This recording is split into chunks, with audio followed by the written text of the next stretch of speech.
मुगल साम्राज्य। मुगल वंश का संस्थापक बाबर था। बाबर एवं उत्तरवर्ती मुगल शासक तुर्क और सुन्नी मुसलमान थे।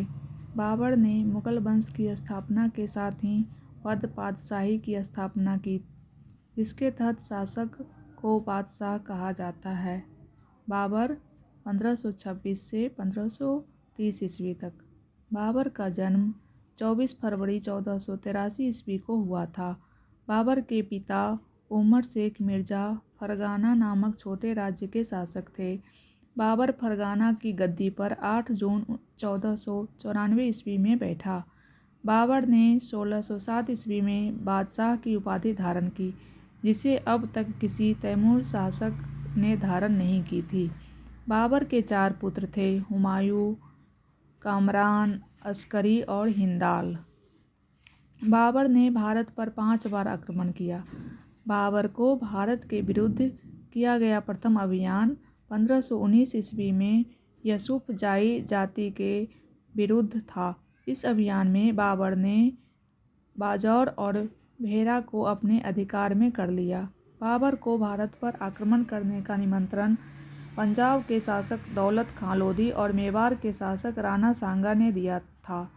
बाबर द्वारा लड़े गए प्रथम प्रमुख युद्ध पानीपत का प्रथम युद्ध 21 अप्रैल 1526 ईस्वी को इब्राहिम लोधी एवं बाबर के बीच हुआ, जिसमें बाबर विजयी हुआ।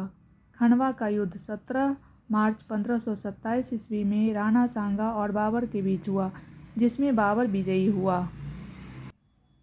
चंदेरी का युद्ध 29 जनवरी 1528 ईस्वी को मेदिनी राय एवं बाबर के बीच हुआ, जिसमें बाबर विजयी हुआ। घाघरा युद्ध 6 मई 1529 ईस्वी को अफगानों एवं बाबर के बीच हुआ, जिसमें बाबर विजयी हुआ। पानीपत का प्रथम युद्ध में बाबर ने पहली बार तुगलमा युद्ध नीति एवं तोपखाने का प्रयोग किया था। उस्ताद अली एवं मुस्तफा बाबर के 2 प्रसिद्ध निशानेबाज थे, जिसने पानीपत के प्रथम युद्ध में भाग लिया था। बाबर को अपनी उदारता के लिए कलंदर की उपाधि दी गई। खंडवा के युद्ध में विजय के बाद बाबर ने गाजी की उपाधि धारण की। करीब 48 वर्ष की आयु में 27 दिसंबर 1530 ईस्वी को आगरा में बाबर की मृत्यु हो गई। प्रारंभ में बाबर के शव को आगरा के आराम बाग में दफनाया गया। बाद में काबुल में उसके द्वारा चुने गए स्थान पर दफनाया गया। बाबर ने अपनी आत्मकथा बाबरनामा की रचना की, जिसका अनुवाद बाद में फारसी भाषा में अब्दुल रहीम खान खाना ने किया। बाबर को मुंबईयान नामक पदशैली का भी जन्मदाता माना जाता है।